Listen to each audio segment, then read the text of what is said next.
புஸ்தகம் 29வது அதிகாரம் 22வது வாக்கியம். ஏசாயா தீர்க்கதரிசன புஸ்தகம் 29ஆம் அதிகாரம் 22வது வாக்கியம்.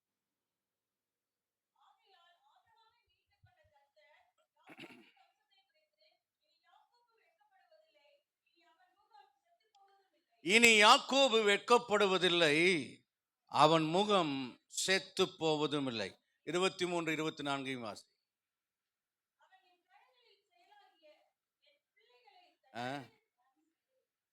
உன் பிள்ளைகள்ங்கிறது சரிதான், நான் பைபிள் அது இப்படி போடல.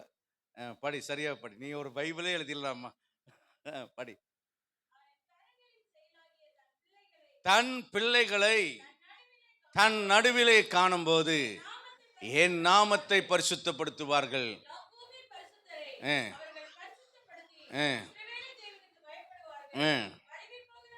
வழுவி போகிற மனதை உடையவர்கள் புத்திமான்களாகி முறுமுறுக்கிறவர்கள் உபதேசம் கற்றுக்கொள்வார்கள். கர்த்தருடைய பரிசுத்தமான நாமத்திற்கு மகிமை உண்டாவதாக.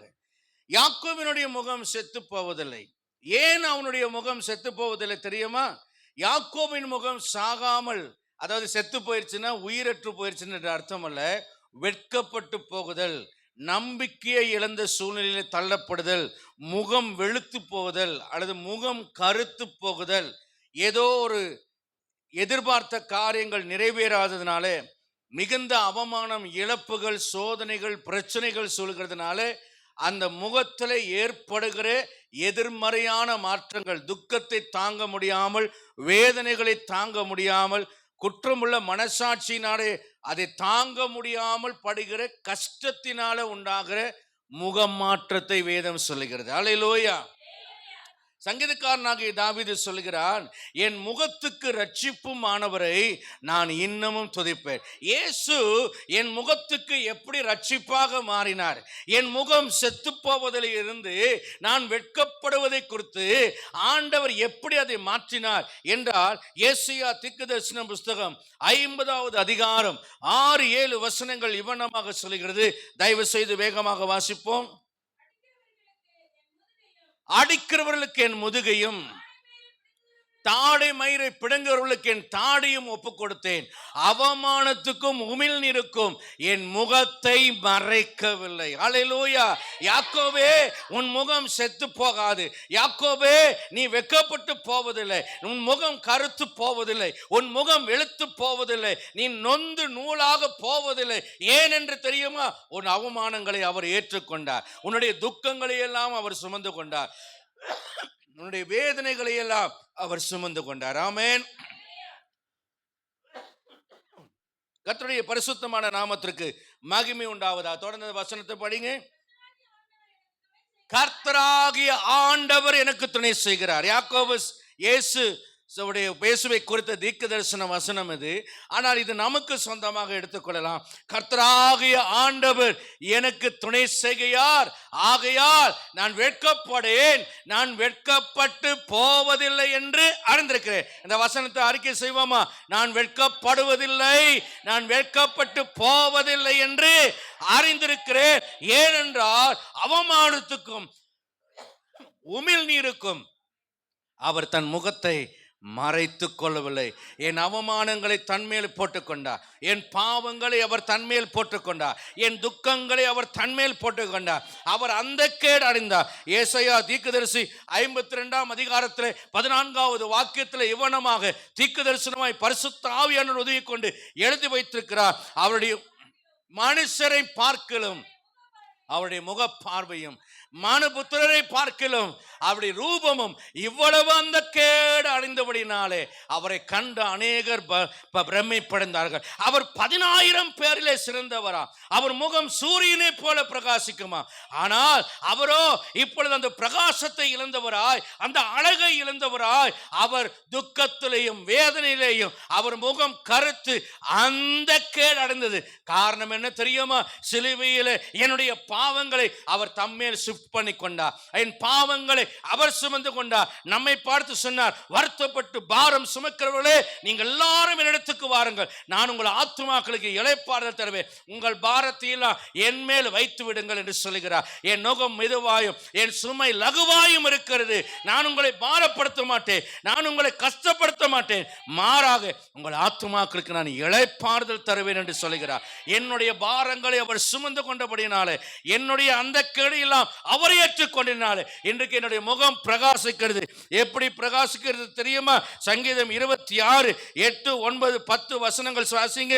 சங்கீதம் 26 8 9 10 வசனங்கள். என் முகத்தை தேடுங்கள் என்று சொன்னீரே, கர்த்தாவே உம்முடைய முகத்தையே தேடுவேன் என்று சங்கீதக்காரன் சொல்கிறார். 2 கொரிந்தியர் 4:4-6 வசனங்களை வாசிக்கும் போது கிறிஸ்து இயேசுவின் முகத்தில் உள்ள மகிமையின் ஒளியாகிய அந்த அறிவின் ஒளியை ஆண்டவர் எங்களுடைய உள்ளத்தில் பிரகாசிக்க செய்தார்.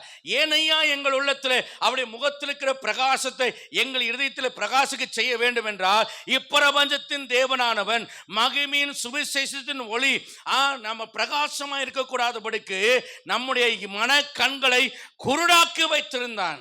அல்லேலூயா. ஆனால் இயேசு கிறிஸ்துவின் சுவிசேஷத்தை நாம் ஏற்றுக்கொண்ட போது தேவன் மனிதனாக உனக்காக இந்த பூமியில வந்து உனக்காக பலியாடாக மாறி பாவம் அறியாத அவர் நமக்காக பாவமாகினார். பாவம் செய்யாத அவர் நம்முடைய பாவங்களை சுமந்து கொண்டார். பாவமே இல்லாதவராகிய அவர் நம்முடைய பாவங்களை எல்லாம் தன்மேல் போட்டுக்கொண்டு அவர் சிலுவிலே மரித்து பலியாகி ஜீவனை ஈந்து ரத்தத்தை சிந்தினபடினாலே எந்த பலியினாலும் ரத்தத்தினாலும் நாம் பரிசுத்தவான்களாக மாற்றப்பட்டு நாம் ஆசீர்வதிக்கப்படுகிறோம். இது நமக்கு சொந்தமாக வேண்டுமானால் நாம் என்ன செய்ய வேண்டும்? கர்த்தராம் இயேசு கிறிஸ்துவின் நாமத்தினாலே, பிதா குமாரன் பரிசுத்த ஆவியின் நாமத்தினாலே நாம் ஞானஸ்நானம் பெற வேண்டும். யார் ஞானஸ்நானம் பெற வேண்டும்? நான் செய்தது பாவம், என் தாயின் வயிற்றிலிருந்து நான் பிறந்தது முதல் நான் பாவியா இருக்கிறேன் என்று எந்த மனிதன் பாவ உணர்வை அடைந்து என் பாவம் போக்கும்படியாக இயேசு மரித்தார் என்று விசுவாசித்து இந்த பாவங்களை எல்லாம் வெறுத்து மனம் திரும்புகிறானோ அவன் ஞானஸ்நானம் பெற வேண்டும். எப்படி ஞானஸ்நானம் பெற வேண்டும்? தண்ணீரில் முழுகி ஞானஸ்நானம் பெற வேண்டும். இன்னைக்கு நிறைய பேர் கிறிஸ்தவ சபைகளிலே குழந்தை ஞானஸ்நானம், தெளிப்பு ஞானஸ்நானம் என்று ஞானஸ்நானம் கொடுக்கிறார்கள். அவைகளெல்லாம் சரியான வேதத்தில் சொல்லப்பட்ட ஞானஸ்நானம் அல்ல. அல்லேலூயா. தண்ணீரில் இறங்கினார்கள். யாரு? காந்தேக மந்திரி தண்ணீர் இருக்கிறதே, நான் ஞானஸ்நானம் பெற தடை என்ன என்று சொன்ன போது அவர்கள் தண்ணீருக்குள்ள இறங்கினார்கள். அப்படினால் அவன் பிரயாணத்தில் தண்ணி இல்லாமையா போயிருப்பான்? அங்க தெளிப்பு ஞானஸ்நானம் கொடுக்கிறதா இருந்தா ரதத்திலேயே வைத்து தெளிப்பு ஞானஸ்நானம் கொடுக்கலாம். யோவான் ஸ்நானனை கொடுத்து வேதம் சொல்கிறது அங்கே தண்ணீர் மிகுதியா இருந்தபடினாலே யோவான் அங்கே ஞானஸ்நானம் கொடுத்தார், இயேசுவும் அங்கே ஞானஸ்நானம் கொடுத்தார் என்று எழுதப்பட்டிருக்கிறது. ஏன் தண்ணீர் மிகுதியா இருக்க வேண்டும்? ஒரு மனிதன் முழுகி ஞானஸ்நானம் பெறுவதற்கு அங்கே தண்ணீர் மிகுதியா இருக்க வேண்டும். முழுகுதல் என்றது என்ன? பேப்டிசோ என்ற வார்த்தையிலிருந்து பிறந்ததுதான் முழுகுதல் என்கிற அந்த வார்த்தை. பேப்டிசம் என்று அது மாறினது.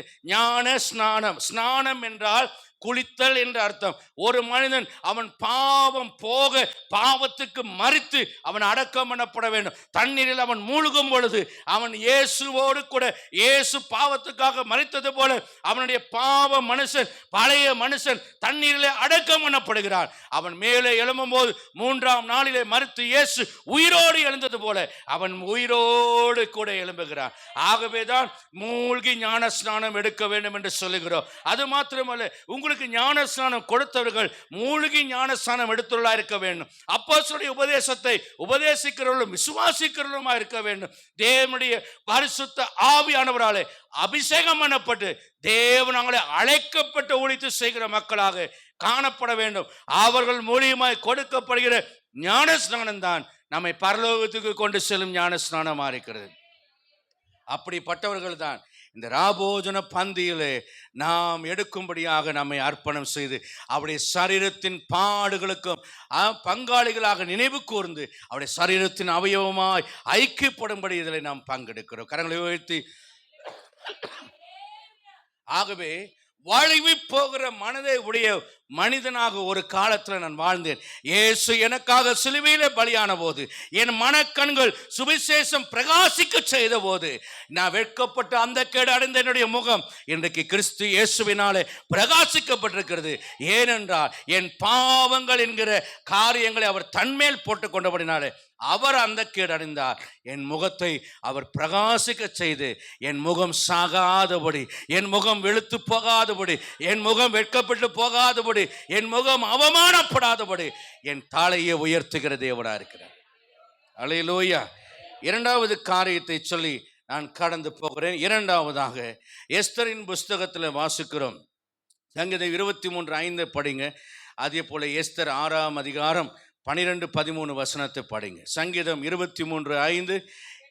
என் சத்துருக்களுக்கு முன்பாக நீர் எனக்கு ஒரு பந்தியை ஆயத்தப்படுத்தி என் தலையை எண்ணெயால் அபிஷேகம் பண்ணுகிறீர். கரங்களை உயர்த்தர் அல்லையா? சொல்லலாமா?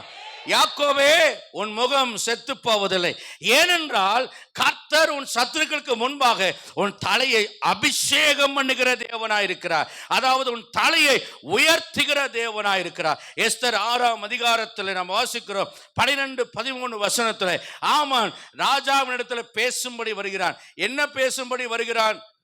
இந்த ஆமான இந்த மொர்தெகாயை தூக்கு மரத்துல போடணும்னு பேசுறதுக்காக வரான்.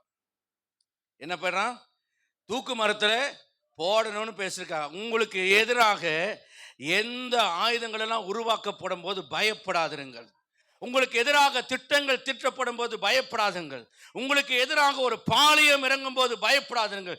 சங்கீதக்காரன் சொல்கிறான், எனக்கு எதிராக ஒரு பாளையம் இறங்கினாலும் நான் பயப்படேன், என் மேல் யுத்தம் எழும்பினாலும் நான் அதற்கு பயப்படேன். உம்மால் நான் ஒரு சேனைக்குள் பாய்வேன், உம்மால் நான் ஒரு மதிலையும் தாண்டுவேன் என்று சொல்கிறான். அல்லேலூயா. எங்கள் தேவனாகிய கர்த்தராலே நாங்கள் பராக்கிரமம் செய்வோம் என்று சொல்கிறார். இந்த ஆமான் இவனை கொலை செய்ய வேண்டும், இவனை அவமானப்படுத்த வேண்டும் என்பதற்காக பேசும்படி வருகிறான். ஆனா இங்க நடந்த காரியம் என்ன தெரியுமா? என்ன இங்கே நடந்தது தெரியுமா? அங்கே ராஜா தூக்க வரல. ராத்திரியெல்லாம் மொர்தெகாய் செய்த நன்மையை வரலாற்றின் புஸ்தகத்தின் மூலமா படிக்கிறான். என்ன இவனை ஆசீர்வதிக்கலாம், இவனை எப்படி மரியாதை செலுத்தலாம், இவனை எப்படி உயர்த்தலாம், ஒரு நன்றி கடனாக இவனுக்கு என்ன செய்யலாம், என் உயிரை காப்பாற்றின இவனை நான் எப்படியெல்லாம் ஆசீர்வதிக்கலாம், எப்படியெல்லாம் மதிக்கலாம் என்று யோசித்துக் கொண்டிருக்கிறான். அப்பொழுது ஆமான் வந்த உடனேயே ராஜா கேட்கிறான், ஆமானே, ராஜா கனம் பண்ற விரும்புகிற மனுஷனுக்கு என்னடா செய்யலாம் அப்படின்னு கேட்கும்போது உடனே அவன் மனசுல நினைச்சிட்டான், என்னை விட இந்த ஊர்ல யார் பெரியவன்? அல்லேலூயா. இந்த ஊர்லயே பெரியவனா இருக்கிறான், இந்த நாட்டிலேயே பெரியவனா இருக்கலாம், யார் எப்படிப்பட்ட கொம்பனா இருக்கலாம். ஆனா ஒன்று சொல்லுகிறேன், அப்படி நினைத்து கொண்டிருக்கிறவர்களை பார்த்து பயப்படாதிருங்கள். தேவன் அவர்கள் நினைக்கிறது ஒன்று, தேவன் செய்வது ஒன்று. ஒரு அல்லேலூயா சொல்லலாமா? என்ன நடந்தது? சொல்றான், அடுத்தது நான் தான் ராஜாவை மாறணும், ராஜாவை போட்டு தள்ளிட்டு நாம ராஜாவை மாறலாம். இப்போ மக்கள் மனசுல நம்ம ராஜான்னு என்ன செய்யணும்? பதிக்க வைக்கிறதுக்கு ஒரு அடையாளத்தை காமிக்கணும்னு சொல்லி இவன் என்ன பண்றான்? ராஜா ஏறுகிற குதிரை வர வேண்டும், ராஜாவுடைய பிரதானி வர வேண்டும், ராஜாவுடைய வஸ்திரத்தை அவனுக்கு போட வேண்டும், ராஜாவின் கிரீடத்தை அவன் தலையின் மேலே ஏற வேண்டும், ராஜா ஏறுகிற பட்டத்து குதிரையின் மேலே அவனை ஏற்றி ராஜாவின் முக்கியமான பிரதானியை வரவழைத்து அவனை என்ன செய்யணும்? குதிரையை நகர்வலம் கூட்டிட்டு போய், ராஜா கனம் பண்ண விரும்புகிற மனுஷனுக்கு இப்படியே செய்யப்படும், ராஜா கனம் பண்ண விரும்புகிற மனுஷனுக்கு இப்படியே செய்யப்படும் என்று அவனுக்கு முன்பாக தெரு தெருவாய் போய் சொல்லணும் அப்படின்னு இவன் சொல்றான். ஆனா ஆக்சுவலா இவன் என்ன பேச வந்துச்சு? இந்த மொர்தெகாய்க்கு நான் தூக்கு மரம் செஞ்சு வச்சிருக்கேன், அவனை தூக்குல தொங்க விட்டு கொல்லணும் ராஜாவேன் பேச வந்த வாய மொர்தெகாயை கனம் பண்றதுக்கு பேச வைக்கிற வாயாய் கர்த்தர் மாற்றினார். அல்லேலூயா. எந்த நாவு உனக்கு விரோதமாய் திறந்திருக்கிறதோ, எந்த முகம் உனக்கு விரோதமாய் திறந்திருக்கிறதோ, எந்த அதிகாரம் உனக்கு விரோதமாய் எழும்பியிருக்கிறதோ, எந்த பெரியவன் உனக்கு விரோதமாய் எழும்பியிருக்கிறானோ, தேவன் இந்த காலவரை தீர்க்கதரிசனமாய் சொல்கிறார், மொர்தெகாயே உன் முகம் செத்து போவதில்லை, யாக்கோபே உன் முகம் செத்து போவதில்லை, தேவ பிள்ளையே உன் முகம் செத்து போவதில்லை, தேவனையே சார்ந்து கொண்டு வாழ்கிற நீ வெட்கப்பட்டு போகுவதில்லை, உன் உத்தமத்துக்கு ஒரு பலனை கர்த்தர் தரப்போகிறார். ஆண்டவரையே சார்ந்து வாழ்ற உன்னை ஆண்டவர் ஆசீர்வதிக்க போகிறார். உன் சத்ருவுக்காக நீ பயப்படாதே, உன் சத்ருவை கொண்டு கர்த்தர் உன்னை உயர்த்துவேன் என்று கர்த்தர் சொல்கிறார். அல்லேலூயா, அல்லேலூயா. எஸ்தர் 9:1 சொல்கிறது, காரியம் மாறுதலாக முடிந்ததாம். அல்லேலூயா. யோசேப்பை போத்திபார் பொண்டாட்டி அடியாயமா பழியை போட்டு ஜெயிலுக்குள்ள அனுப்புனா. ஆனா அவளுக்கு தெரியாது இவன் அங்கிருந்து என்னை ஆளும்படியாக வருவான் என்று தெரியாது. அல்லேலூயா. ஆனா அவன் ஆள்றதுக்கு யார் காரணம்னா, இந்த ஜெயிலுக்குள்ள அனுப்பின இந்த போத்திபார் பொண்டாட்டி தான் காரணம். அல்லேலூயா.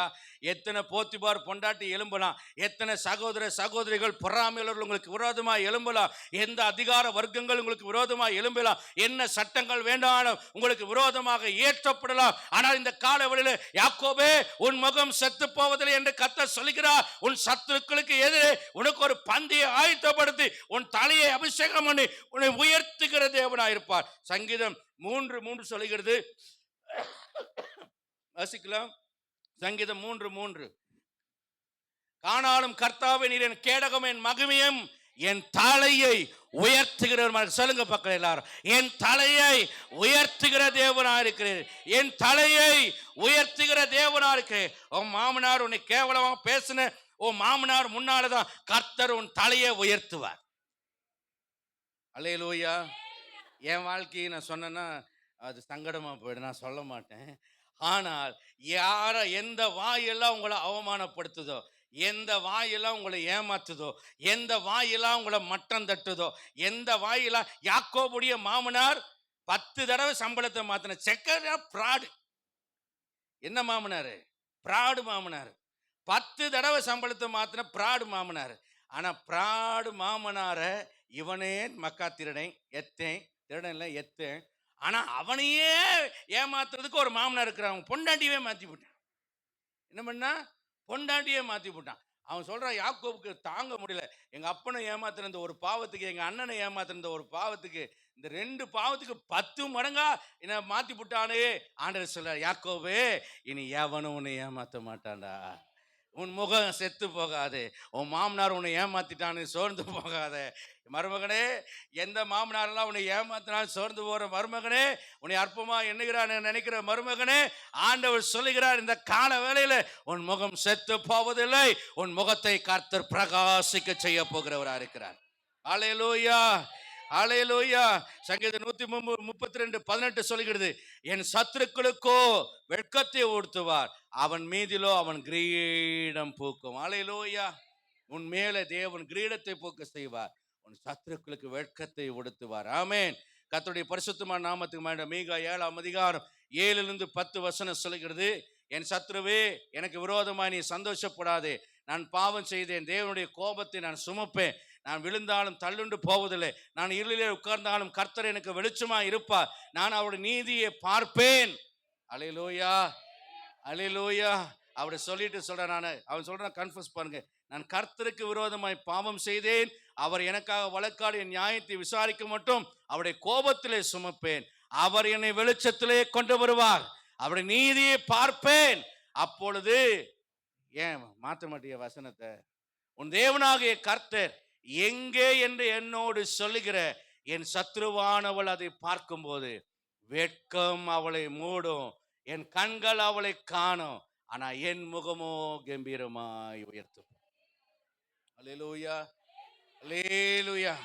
கர்த்தர் உங்களை அவனமாக உங்கள் சத்துருக்களுக்கு முன்பாக உங்களை உயர்த்துகிறபடியாலே உங்கள் முகம் செத்து போவதில்லை. 3வது காரியம், அப்போஸ்தலர் 6:15 சொல்கிறது, அவன் முகம் தேவதூதனுடைய முகத்தை போல பிரகாசித்தான். யாருடைய முகம்? ஸ்தேவானுடைய முகம். அப்போஸ்தலர் 6:3 சொல்கிறது, அவன் பரிசுத்தாவியும் ஞானமும் நிறைந்தவனாய் நற்சாட்சி உள்ளவனாய் இருந்தான். அப்போஸ்தலர் 6:8 சொல்கிறது, விசுவாசத்தினால் நிறைந்தவனாக வல்லமையினால் நிறைந்தவனாக பெரிய அற்புதங்களை அவன் செய்தவனாய் இருந்தான். இங்கே நம்ம வேதத்தில் வாசிக்கிறோம், இவன் பரிசுத்த ஆவியானவரோடு இணைந்து வாழ்ந்தவனாக, பரிசுத்த ஆவியானவரோடு 2 கலந்தவனாய் இருந்தபடினாலே பரிசுத்த ஆவியானவர் இவன் முகத்தை பிரகாசிக்க செய்தார். இவன் முகத்தை வெட்கத்தாலே மூட ஒப்பு கொடுக்கவில்லை, இவன் முகத்தை பயத்தால் மூட ஒப்பு கொடுக்கவில்லை, இவன் முகம் வெளுத்து போகவில்லை, இவனுடைய முகம் செத்து போகவில்லை. இவன் முகத்தை கர்த்தர் தேவதூதனுடைய முகத்தை போல பிரகாசிக்க செய்தார். எப்படி பிரகாசிக்க செய்தார் தெரியுமா? பிரசங்கி 8:1 சொல்லுகிறது, மனுஷனுடைய ஞானம் அவன் முகத்தை பிரகாசிக்க பண்ணும். ஸ்தேவான் பேசின ஞானத்தையும் ஆவியையும் எதிர்க்க ஒருவராலும் கூடாதுதான். நல்லா கவனிங்க. எங்க அம்மா சொல்லி கொடுத்த வசனம், ஞானத்தில் குறைவுள்ளவனா இருந்தா ஞானத்தை கேள். சீக்கிரமா என்னை யாருமே ஏமாத்தக்கூடிய ஒரு ஏமாளி பயலா நான் இருந்தேன். ஆனா இந்த நீதிமொழிகளை படிச்சு படிச்சு படிச்சு படிச்சு தேவன் எனக்கு ஞானம் உள்ள ஆவியை கர்த்தர் கற்றுக் கொடுத்தார். ஒரு ஆள் உட்கார்ந்து நம்மகிட்ட சொல்லிட்டே இருக்கிறது போல தேவன் நமக்கு டீச் பண்ணிட்டு இருப்பார். வெறும் எம்பிபிஎஸ் படிச்சா பத்தாது, நர்சிங் படிச்சா பத்தாது, இல்ல எம்பிஏ படிச்சா பத்தாது, எம்சிஏ படிச்சாது. இதெல்லாம் யாரோ எழுதின ஒரு புஸ்தகம். ஆனால் பரிசுத்த ஆவியானவர் எழுதின இந்த வேதாகமத்தை நீ வாசிப்பாயானால் உன் சத்துக்களை காட்டிலும் கர்த்தர் உன்னை ஞானமுள்ளவனாக்குவார். உனக்கு உபதேசம் மனிதர்களை காட்டிலும் உன்னை ஞானமுள்ளவனாய் மாற்றுவார். முதியோரை காட்டிலும் கர்த்தர் உனக்கு ஞானமுள்ளவனாய் கர்த்தர் மாற்றுவார். அல்லேலூயா. ஏனென்றால் வேதம் சொல்லுகிறது, நீதிமொழிகள் 27 அதிகாரம் 17 வசனத்துல படிக்கிறோம், சிநேகிதனுடைய முகத்தை கருக்கிடுகிறான். இரும்பை இரும்பு கருக்கிடும், சிநேகிதனுடைய முகத்தை கருக்கிடுகிறான். அப்படின்னா கருப்பாக்குறது இல்ல, தீ வச்சு எரிக்கிறது இல்ல, அதெல்லாம் அர்த்தம். ஆனா ஆரம்பத்துல பைபிள் படிக்கும் போது சிநேகிதன் மூஞ்சில நெருப்பு வச்சுட்டுருவானோன்னு நினைச்சேன். ஆனா உண்மையா சரியா அர்த்தம் புரிஞ்சு படிக்கும் போது கருக்கிடுகிறான் என்றால் என்ன அர்த்தம்னா அவனை அறிவாளியாய் மாற்றுகிறான். இரும்பு கத்தியை கூர்மைப்படுத்துகிறது போல, அறம் கூர்மைப்படுத்துகிறது போல ஒரு சிநேகிதன் தன்னுடைய சிநேகிதனை அறிவாளியாய் மாற்றுகிறான், ஞானமுள்ளவனாய் மாற்றுகிறான். பரிசுத்த ஆவியானவர் ஸ்நேவானோடு சிநேகிதராய் இருந்தார், அவனை அறிவாளியாய் மாற்றினார். அவன் பேசின ஞானத்தையும் ஆவியையும் ஒருவராலும் எதிர்க்க முடியவில்லை. அவன் முகம் பிரகாசித்தது. எந்த சூழ்நிலையில அவனை முகம் பிரகாசித்து தெரியுமா? அப்போஸ்தலர் 7 அதிகாரம் 54 வசனம் சொல்லுகிறது, எல்லாரும் அவனை பார்த்து பல்லை கடித்தார்கள். ஆனால் 55 56 வசனம் சொல்லுகிறது, அவனோ பரிசுத்த ஆவியினால நிறைந்தான். எல்லாரும் பல்லை கடிச்சாங்க, இவன் பரிசுத்த ஆவியில நிறைந்தான். எல்லாரும் கல்லை எடுத்தாங்க, இவன் வானத்தை அண்ணாந்து பார்த்தான். அப்போஸ்தலர் 7:58 சொல்கிறது, எல்லாரும் அவன் மேல் கல்லெறிந்தார்கள். 59 வசனம் சொல்லுது, அவன் கர்த்தரை தொழுது கொண்டான். அப்போஸ்தலர் 7:60 சொல்லுகிறது, அவனை கொலை செய்தார்கள். இவனோ ஆண்டவரே இவருடைய பாவங்களை மன்னியும் என்று மகா சத்தமாய் கூப்பிட்டு ஆவியை விட்டான். இதுதான் பரிசுத்த ஆவியானவர் உங்களுக்குள்ள இருந்தால் நடக்கக்கூடிய விஷயம். மாறாக நீங்கள் பரிசுத்த ஆவியை பெற்று பட்டணரவை மட்டணரவை அப்படி ரப பூ அது இதுன்னு எல்லாம் அந்நிய பாஷை பேசுறீங்களே அதாவது நான் எதை சொல்ல வரேன்னா, உண்மையற்ற அந்நிய பாஷையை, கனியற்ற அந்நிய பாஷையை நான் சொல்றேன். உண்மையான அந்நிய பாஷையை நான் பரியாசம் பண்ணலை, நான் குறை சொல்லலை. இன்னைக்கு கிறிஸ்துவர்கள் பேசுகிற பெரும்பகுதியான அந்நிய பாஷை போலித்தனமான, வேஷத்தனமான, மனப்பாடம் செய்து அனுபவத்தில் பேசுகிற வார்த்தையா இருக்கிறதே தவிர அது ஆவியானவர் நிறைவினாலே பேசுகிற அந்நிய பாஷை அல்ல. அப்படி இருக்குமானால் உன்னை பார்த்து பல்லை கடிக்கும் போது நீ பரிசுத்தாவில நிறையணும். மாறாக நீ என்ன பண்ற, பல்ல கடிக்கிறவங்க மேல பல்லு உடையிற மாதிரி ஒரு குத்துற அப்படின்னா அது பரிசுத்தாவியானவர் அல்ல. நீங்களும் நானும் இதற்கு விதிவிலக்கு அல்ல. நாம் நம்முடைய ஆவியை பரிசோதித்து பார்க்க வேண்டும். நம்முடைய ஆவியை பரிசோதித்து பார்க்க வேண்டும். கல்லெடுக்கிறார்கள், குற்றப்படுத்தும் போது நாம் தேவனை நோக்கி பார்க்க கற்றுக்கொள்ள வேண்டும். மாறாக பதில் குற்றச்சாட்டுகளை சுமத்துவர்களாக, நமக்காக வழக்காடர்களாக நாம் காணப்பட்டு விடக்கூடாது. எல்லாரும் அவன் மேலே கல்லெறிந்து அவனை காயப்படுத்துகிறதான வேளையிலே நாம் தேவனை ஆராதிக்கிறவர்களாக இருக்க வேண்டும். தேவனுக்கு நன்றி சொல்லுகிறவர்களாக இருக்க வேண்டும்.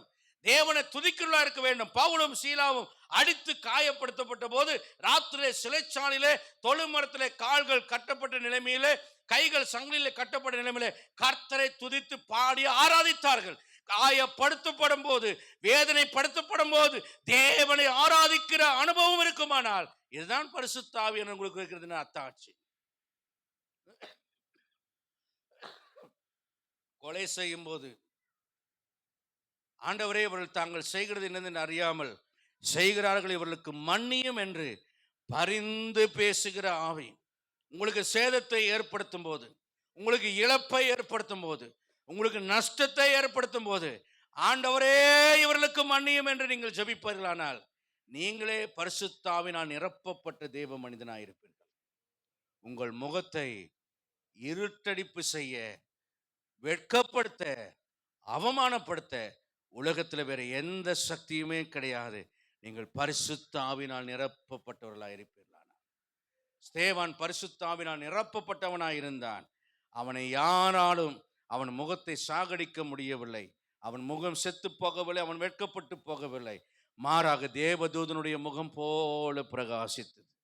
நான்காவது காரியத்தை நாம பார்க்கிறோம். கர்த்தரை நம்புகிற மனுஷனுடைய முகத்தை யாராலும் வெட்கப்படுத்த முடியாது. எரேமியா 17ஆம் அதிகாரம் 5-8 வசனங்களை நம்ம படிப்போம். எரேமியா 17ஆம் அதிகாரம் 5-8 வசனங்கள். எரேமியா 17ஆம் அதிகாரம். மனுஷன் மேல் நம்பிக்கை வைத்து மாம்சமானதை தன் புயமனமாக்கி கொண்டு கர்த்தரை விட்டு விலகிற இருதயமுள்ள மனுஷன் சபிக்கப்பட்டவன் என்று கர்த்தர் சொல்கிறார். அவன் அந்தர வெளியிலே கரளையாய் போன செடியை பொழுது நன்மை வருகிறதை காணாமல் வனாந்தரத்தின் வறட்சியான இடங்களிலும் குடியில்லாத உபநிலத்திலும் தங்குவான். ஆனால் கர்த்தர் மேல் நம்பிக்கையை வைத்து கர்த்தரை தன் நம்பிக்கையாய் கொண்டிருக்கிற மனுஷன் பாக்கியவான். அவன் எப்படிப்பட்டவனாய் இருப்பான் தெரியுமா? அவன் தண்ணீரில் நாட்டப்பட்டதும் கால்வாய் ஓரமாய் வேர்களை விடுகிறதும் உஷ்ணம் வருகிறதை காணாமல் இலை பச்சையா இருக்கிறதும் மழை தாழ்ச்சியான வருஷத்திலேயும் தப்பாமல் கனி கொடுக்கிறதுமான மரத்தை போலிருப்பான். அல்லேலூயா, அல்லேலூயா. கர்த்தர் மேல நம்பிக்கையா இருக்கிற மனுஷன், உங்க சூழ்நிலைகள் எல்லாம் அவநம்பிக்கையா இருக்கிறது போல தோன்றலாம். நிறைய நேரங்களிலே என்னுடைய வாழ்க்கையில் அவநம்பிக்கையான சூழ்நிலைகள் எனக்கு நிறைய வந்திருக்கிறது. நாளை என்ன என்று தெரியாத ஒரு நிலை எனக்கு வந்திருக்கிறது. அந்த நேரங்களிலெல்லாம் எனக்கு ஒன்று தெரியும், என்னை பிறக்க வைத்தவர் அவராயினால், என்னை அழைத்தவர் அவராயிருந்தால் ஒரு நாள் நான் வெட்கப்பட்டு போவதில்லை என்று நான் கர்த்தரை மகிமைப்படுத்துவேன். நடந்த சம்பவங்கள் என்ன தெரியுமா? தேவன் என்னை வாழ வைத்திருக்கிறார், நான் சாகவில்லை. கர்த்தர் என் முகத்தை பிரகாசிக்க வைத்திருக்கிறார், என் முகம் வெட்கப்பட்டுவில்லை. 2 நாளாகமத்தின் புஸ்தகம் 32ஆம் அதிகாரம் 21-22 வசனம் சொல்கிறது. சனகரிப்பு ராஜா எசேக்கியா ராஜாவுக்கு விரோதமாக வந்து அங்கே பலத்த இராணுவத்தோடு வருகிறான். 32ஆம் அதிகாரம் 7ஆம் வசனம் 2 நாளாகமத்தில் சொல்கிறது. 32ஆம் அதிகாரம் 7ஆம் வசனம், ஏராளமான கூட்டத்தோடு இஸ்ரவேலுக்கு விரோதமாக வந்தானா. 32ஆம் அதிகாரம் 16ஆம் வசனம் சொல்கிறது, பின்னும் அதிக சத்தமாக தூசிக்கிறார்கள். மன்னிக்கும், பின்னும் அதிகமாக தூசிக்கிறார்கள். 32ஆம் அதிகாரம் 18ஆம் வசனம் சொல்கிறது, மகா சத்தமாய் கூப்பிட்டு பயமுறுத்தி கலங்க பண்ணினார்கள். மகா சத்தமாய் கூப்பிட்டு பயமுறுத்தி கலங்க பண்ணினார்கள். ஆனால் நடந்த சம்பவம் என்ன? 32ஆம் அதிகாரம் 8ஆம் வசனத்தில் நம்ம பார்க்கிறோம். எசேக்கியா ஜனங்களை பார்த்து சொல்கிறான், அவனோடு இருக்கிறது மாம்சபயம், ஆனா ஏராளமான கூட்டம். இவன் சொல்கிறான், அவனோடு இருக்கிறது மாம்சபயம், நம்மோடு இருக்கிறவர் நம்முடைய கர்த்தர், நம்முடைய யுத்தங்களை அவர் நடத்துகிறவர். கர்த்தர் ஒருவர் தான். ஆண்டவர் இல்லாத இடத்துல தான் நிறைய பேர் இருப்பாங்க. ஆனா ஆண்டவர் வேதத்தில் நீங்க பாருங்க, தேவனுடைய மனிதர்கள் பக்கத்துல எல்லாம் கூட்டங்கள் இருக்காது, ஆனால் கர்த்தர் இருப்பார். ஆனா தேவன் இல்லாத மனிதர்களிடத்துல எல்லாம் கூட்டம் இருக்கும், ஆனால் கர்த்தர் இருக்க மாட்டார். கவனித்திருக்கீங்களா? சவுல் பக்கம் பராக்கிரமசாலியோ சிறந்த ஒருவனையை கண்டால் தன்னோடு சேர்த்துக் கொள்வான். சவுலோடு கூட்டம் இருந்தது. ஆனா தாவீது கிட்ட ஒடுக்கப்பட்டவன், கடன்பட்டவன், முறுமுறுக்கிறவன், ஒண்ணுக்கு உதவாதவன், இவனுக்கு கத்தி பிடிக்க சொன்னா கூட ஒழுங்கா தெரியாது, நன்றி கட்டவன், ஓடி வந்தவன், ஒண்ணுமே இல்லாதவன், உலகத்துல ஒரு கொச்சையா சொல்லுவாங்க மொல்ல மாதிரி முடிச்சுக்குவாங்களா, அந்த மாதிரி ஆட்கள். இப்ப தாவீதோடு யுத்த வீரன் எவனுமே கிடையாது. ஆனால் யார் இருந்தா? கர்த்தர் தாவீதோடு இருக்கிறார் என்று சவுல் கண்டு. ஆனால் சவுலோடு கூட கர்த்தர் இல்லை, ஆனா பெருங்கூட்டம் இருந்தது, பராக்கிரமசாலிகள் இருந்தது, வசதிகள் இருந்தது, ஆயுதங்கள் இருந்தது. ஆனா தாவீதிடம் ஆயுதங்கள் இல்லை, பராக்கிரமசாலிகள் இல்லை, தனியா இருந்தான். ஆனா கர்த்தர் இருந்தார். யோசேப்போடு கூட கர்த்தர் இருந்தார். ஆனா அண்ணமாரும் இல்லை, அம்மா அப்பாவும் இல்லை, அதிகார வர்க்கமும் இல்லை, அதிகாரமும் இல்லை.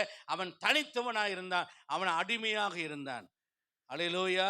ஆனா போத்திபார் பண்டாட்டி பக்கம் சப்போர்ட் இருந்தது, யூதா பக்கம், ரூபன் பக்கம், சிமியோன் லேவி பக்கம், அண்ணன் தம்பிகள் பக்கமெல்லாம் பெரிய சப்போர்ட் இருந்தது. ஆனா யோசேப் பக்கம் ஒரு சப்போர்ட் இல்லை.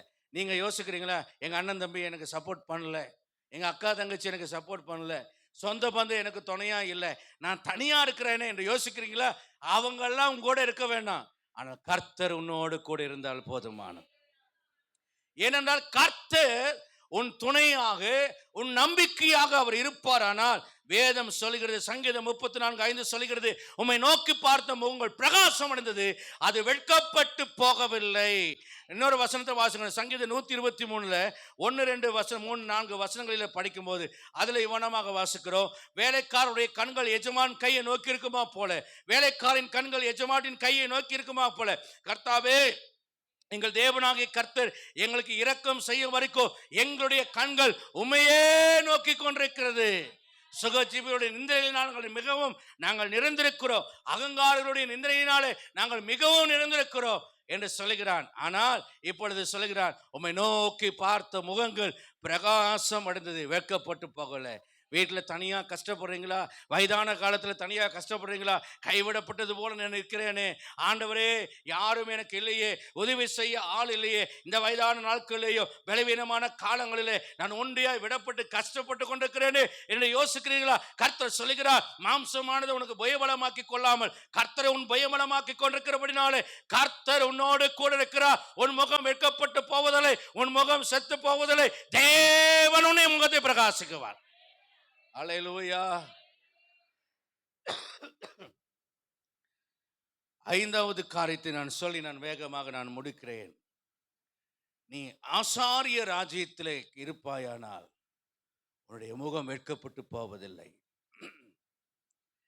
டெமோக்ரஸியை நம்ம பார்க்கிறோம், மோனோக்ரஸியை பார்க்கிறோம், மன்னராட்சி.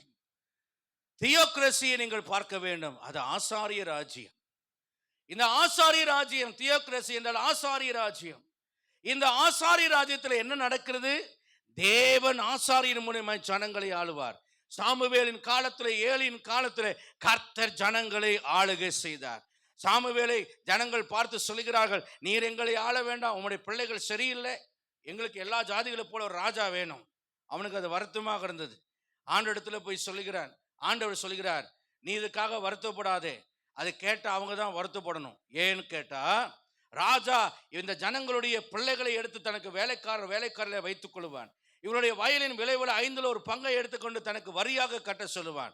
தனக்கு முன்னாக ஓடுகிற குதிரை வீரராக, ரதங்கள ஓட்டிகளாக அவர்களை வைத்துக் கொள்வான். ஆனால் ஆண்டவர் ஒரு நாளும் வேலைக்காரியமாக தன் ஜனங்களை அவர் நடத்தவில்லை. ஜனங்களுடைய வருமானத்தை ஆண்டவர் பிடுங்கிக் கொள்ளவில்லை, ஜனங்களை கஷ்டப்படுத்தவில்லை, ஜனங்களை பாரப்படுத்தவில்லை.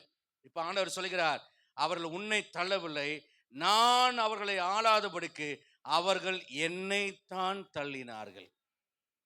ஏன் நான் ஆசாரிய ராஜ்யத்துக்குள் இருக்க வேண்டும்? வேதம் சொல்லுகிறது, என்னாகும் 6ஆம் அதிகாரம் 25 26 வசனத்தை எடுத்தவர்கள் படியுங்கள். ஊழியக்காரர்கள் ஜனங்களை ஆசீர்வதிக்கிற ஒரு ஆசீர்வாதத்தை மோசேயிடத்தில் சொல்லி ஆரோன் ஜனங்களை ஆசீர்வதிக்க வேண்டும் என்று சொல்லி அதுல எழுதப்பட்டிருக்கிறது, கர்த்தர் தம்முடைய முகத்தை உன்மேல் பிரகாசிக்க பண்ணி உன்மேல் கிருபையா இருக்க கடவர். அல்லேலூயா சொல்லுங்க. எல்லாரும் ஆமேன் சொல்லுங்க. 3ஆம் வானம் வரைக்கும் போயிட்டு வந்தாங்களோ ஒரு ஆமேன் சொல்லுங்க. கர்த்தர் தம்முடைய முகத்தை உன்மேல் பிரசன்னமாக்கி உனக்கு சமாதானம் கட்டளையிட கடவர். மறுபடியும் போடு, தப்பா போட்டுருக்க, முன்னால வசனம் போடு.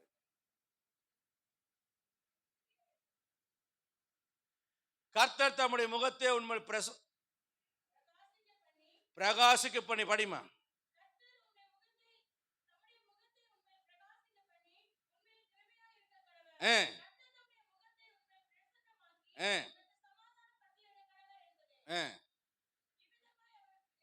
இல்லையே, இன்னொரு வசனம் இருக்கு, உனக்கு ஆசீர்வாதம். படிய பதைய எல்லாத்துக்கும் பிடிச்சது ஆசீர்வாதம், அதை விட்டுட்டு வாசிக்கிறாங்க பாரு. கர்த்தர் உன்னை ஆசீர்வதித்து உன்னை காக்க கடவர். முதல்ல தேவனுக்கு பிடித்தமான ஒரு காரியம் என்ன தெரியுமா? உங்களை ஆசீர்வதிக்கிறது தான். அதை நீங்க நல்லா புரிஞ்சுக்கணும். நீங்கள் ஆசீர்வதிக்கப்பட வேண்டும் என்பதுதான் அவருடைய முதல் நோக்கம். அவருடைய இருதயத்தில் எந்த அப்பா அம்மாவும் என் பிள்ளைக்கு ஆசீர்வாதம் கடைசியா வரட்டும்னு நினைக்க மாட்டாங்க. எல்லாத்த விட என் பிள்ளை தான் நல்லா இருக்கணும்னு நினைப்பாங்க. ஆனா என்னன்னா, ஆசீர்வாதத்தை நீங்கள் பெறுவதற்கும் அந்த ஆசீர்வாதத்தை தக்க வைத்துக் கொள்வதற்கும் சில வனாந்தரம், சில சோதனை, சில பிரச்சனை, இது வழியா உங்களை வழிநடத்தி உங்க விசுவாசத்தை பலப்படுத்தி உங்களை இன்னும் பரிசுத்தப்படுத்தி உங்களை நல்லா போதித்து உங்களை ஆண்டவர் என்ன பண்றாரோ நல்லா ட்ரெயின் பண்ணுவாராம். அல்லேலூயா. உபாகமத்தில் அழகா ஒரு வசனம் சொல்லுகிறது. அந்த வசனத்தை 5ஆம் அதிகாரமா 8ஆம் அதிகாரத்தில் ஞாபகம் சரியா இருக்குமானால் படிக்கலாம்.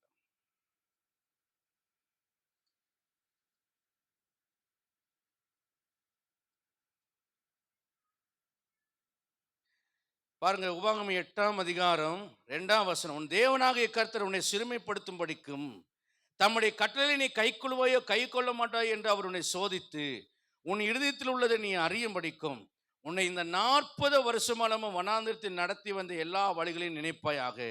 அவர் உன்னை சிறுமைப்படுத்தி உன்னை பசியினால் வருத்தி மனுஷன் அப்பத்தினால மாத்திரமல்ல கர்த்தருடைய வாயிலிருந்து புறப்படுகிற ஒவ்வொரு வார்த்தையினாலும் பிழைப்பான் என்பதை உனக்கு உணர்த்தும்படிக்கு நீயும் உன் பிதாக்களும் அறியாதிருந்த மன்னாவினால் உன்னை போஷித்தார். இந்த 40 வருஷம் உன்மேல் வஸ்திரம் பழுதாய் போகவும் இல்லை, உன் கால் வீங்கவும் இல்லை.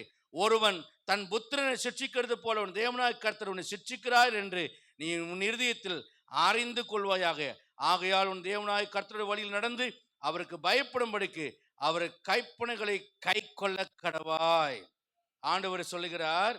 அடுத்தது 17ஆம் வசனத்தை சொல்றாரு, என் சாமர்த்தியமும் என் கைப்பலனும் இந்த ஐஸ்வர்யத்தை எனக்கு சம்பாதித்தது என்று நீ உன் இருதயத்தில் சொல்லிக் கொள்ளாமல் இருக்க எச்சரிக்கையா இருந்து உன் தேவனாய் கர்த்தரை நினைப்பாயாக.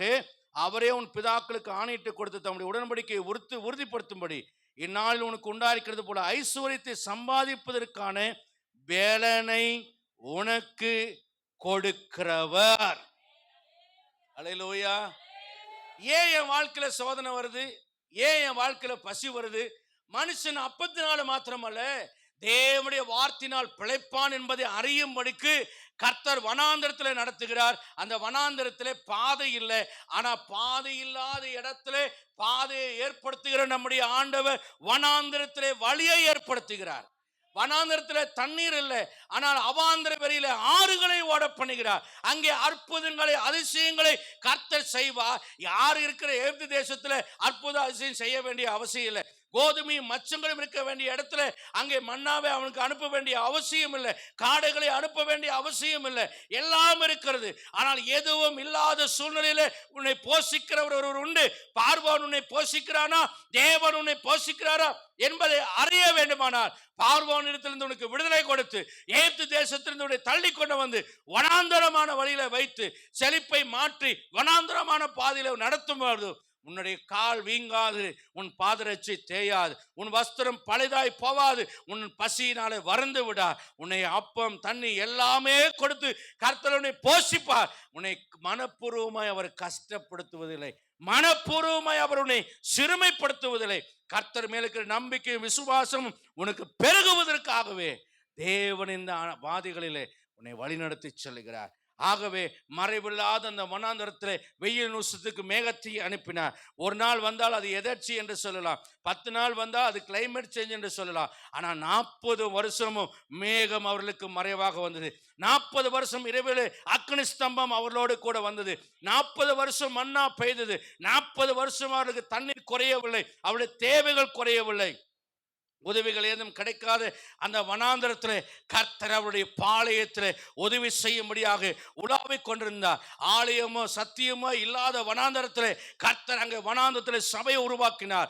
ஆசீர்வதிக்கும்படி ஒரு ஆசாரியனை அவருக்கு கொடுத்தார். அங்கே ஆராதனைகளை கொடுத்தார், பாவங்களை போக்கும் பலிகளை கொடுத்தார். இவ்விதமாய் கர்த்தர் அவர்களோடு இருந்து தேவனுடைய பிரசன்னத்தினாலே வனாந்தரத்தில் தேவ பிரசன்னம் இருக்காது, ஆனால் வனாந்தரமான வாழ்க்கையில இஸ்ரவேல் ஜனங்களுக்கு மத்தியிலே கர்த்தர் ஒரு தேவ பிரசன்னமாய் அவரோடு கூட மகிமையின் மேகமாய் தங்கியிருந்தார். அன்பான தேவனுடைய பிள்ளையே, கர்த்தர் உன்னை வனாந்தரத்தில் நடத்துவாரானால் வனாந்தரம் உனக்கு ஆலயமாய் மாறும், வனாந்தரம் உனக்கு வீடாய் மாறும், வனாந்தரம் தேவன் வாசமடைய ஸ்தலமாய் மாறும், வனாந்தரம் உனக்கு 7 ஸ்டார் ஹோட்டலை போல மாறும். வனாந்தரத்தில் என் ஆண்டவர் நடத்த வல்லவராய் இருக்கிறார்.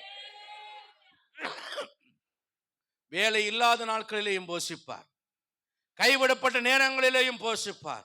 உன் முகம் செத்து போக கர்த்தர் ஒரு நாளும் விடவே மாட்டார். ஹல்லேலூயா.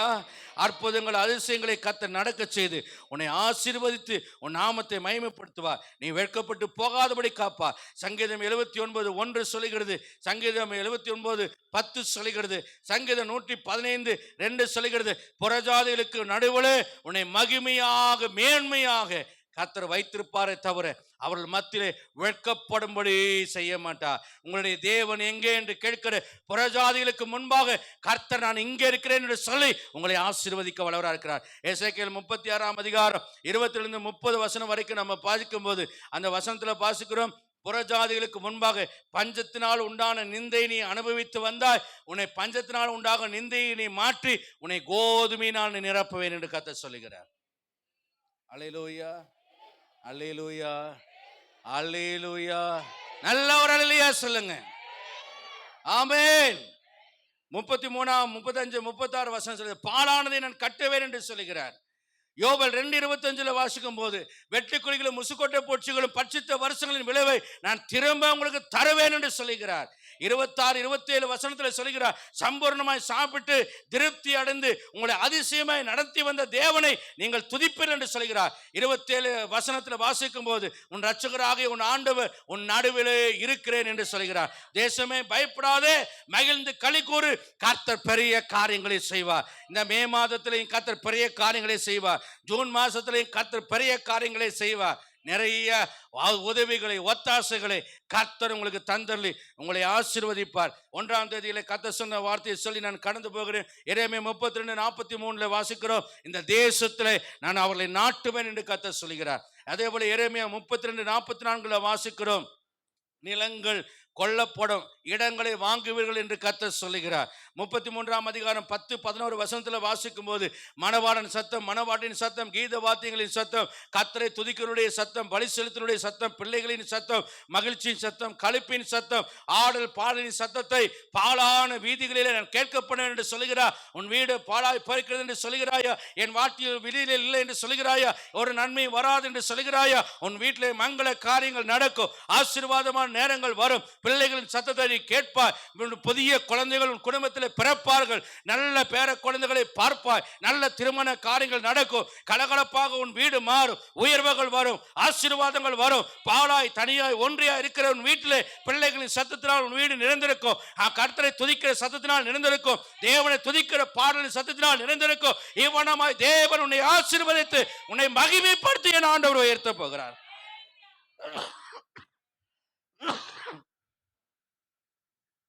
33ஆம் அதிகாரம் 6ஆம் வசனத்தை படிங்க. எரேமியா 33ஆம் அதிகாரம் 6ஆம் வசனம். சாவுக்கையும் ஆரோக்கியம் வர பண்ணி அவர்களை குணமாக்கி பரிபூர்ண சமாதானத்தின் சத்தியத்தை வெளிப்படுத்தேன். வியாதிகளின் மேலே தேவன் அதிசயமான ஒரு கட்டுப்பாட்டை உங்கள் மேல் தரப்போகிறார். வியாதிகளிலிருந்து கர்த்தர் சுகத்தை தரப்போகிறார். அவரை தலைமுறையால் சுகமானாம் என்ற வசனம் பரிசுத்த ஆவியானவரால் எழுதப்பட்டது. பரிசுத்த ஆவியானவருடைய வசனம் ஒரு நாளும் பொய் சொல்லாது. இந்த வேதம் ஒரு நாள் பொய் சொல்லாது. இயேசு என் அக்கிரமங்களையும் என் நோய்களையும் சிலுவையிலே சுமந்து தீர்த்தார். ஆகையால் நோய்களை, உன்னுடைய பலவீனங்களை, உன் வியாதிகளை கர்த்தர் சுகம் பண்ணுவார். பலவீனமா இருக்கிற நீ, நான் 5 வருஷத்துல செத்துருவேன், 10 வருஷம் சொல்லப்படுகிற செத்து போயிடுவேன் சொல்லுகிற உங்களை கர்த்தர் பலவீனமாய் மாற்றப் போகிறார். பலவீனனும் தன்னை பலவான் என்று சொல்வானாக. எரேமியா 32:40 சொல்லுகிறார், நன்மை செய்ய நான் அவர்களை விட்டு பின் வாங்குவதில்லை என்கிற உடன்படிக்கையை கர்த்தர் உங்களோடு செய்கிறார். எசேக்கியேல் 12ஆம் அதிகாரம் 28ஆம் வசனத்துல நீங்க தயவு செய்து படித்து பாருங்க. என் வார்த்தைகள் ஒரு நாளும் தாமதிப்பது இல்லை. அல்லேலூயா. எசேக்கியேல் 12ஆம் அதிகாரம் 28ஆம் வசனம் ரொம்ப தூர காலத்து காரியங்களை சொல்லுகிறாரா? ஆகையால் என் வார்த்தைகளில் ஒன்றாகலும் இனி தாமதிப்பதில்லை என்று கர்த்தராகிய ஆண்டவர் இருக்கிறார். நான் சொன்ன வார்த்தை நிறைவேறும் என்று கர்த்தராகிய ஆண்டவர் உரைக்கிறார் என்று அவர்களோடு சொல் என்று கர்த்தர் என்னோடு சொன்னார். அதை சொல்ல வேண்டியது என்னுடைய கடமை. அதை சொல்லிவிட்டேன். நீங்களாச்சும் ஆண்டவராச்சு. ஒரு அல்லேலூயா சொல்லுங்க. கண்களை மூடி நாம் ஜெபிப்போம்.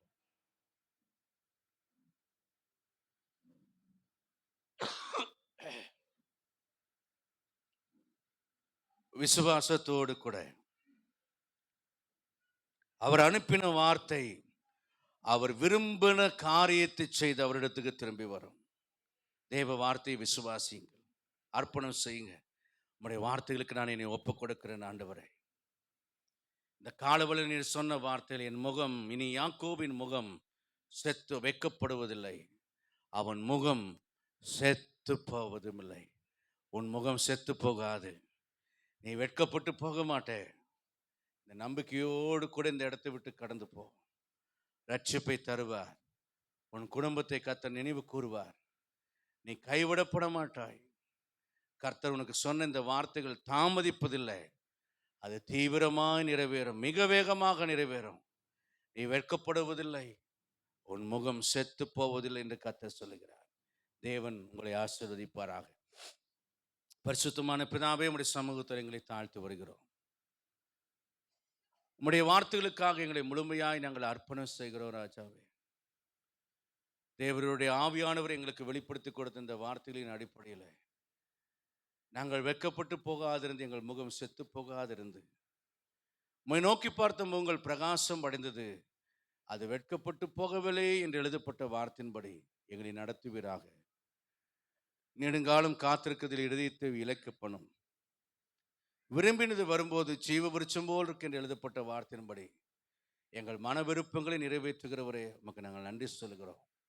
இந்த காலை வழியில் வேதனைகளினாலும், துன்பத்தினாலும், துக்கத்தினாலும், துயரத்தினாலும், பலவிதமான போராட்ட சிந்தனைகளினாலும் ரொம்ப காலம் காத்திருந்து வேதனைகளுக்கு மத்தியிலே வாழ்ந்து கொண்டிருக்கிற ஒவ்வொரு பிள்ளைகளுடைய வாழ்க்கையிலையும் ஒரு விடியற்காலத்தை நீர் அனுப்பிவிட வேண்டும் என்று இப்படி சமூகங்கள் ஜெபிக்கிறோம்.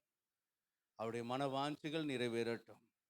இந்த வார்த்தைகள் உம்முடைய பிள்ளையுடைய வாழ்க்கையில் நிறைவேறட்டும் என்று சொல்லி ஜெபிக்கிறேன். உம்முடைய கிருபையின் கரத்தில் ஒப்பு கொடுக்கிறேன் ஆண்டவரே. சகல சத்தியத்துக்குள்ளும் வழிநடத்துகிற பரிசுத்த ஆவியானவர் உம்முடைய பரமராஜ்யத்தை அடைவதற்காக இந்த பூமியில வைத்து உம்முடைய ஜனத்தை நீர் ஆயத்தப்படுத்தி வழி நடத்துவீராக. கிருபைக்கு ஒப்பு கொடுக்கிறேன்.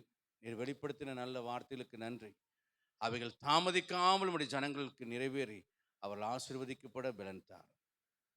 கிருபையும் சத்தியமும் உம்முடைய பிள்ளைகளை சூழ்ந்து கொள்ளட்டும்.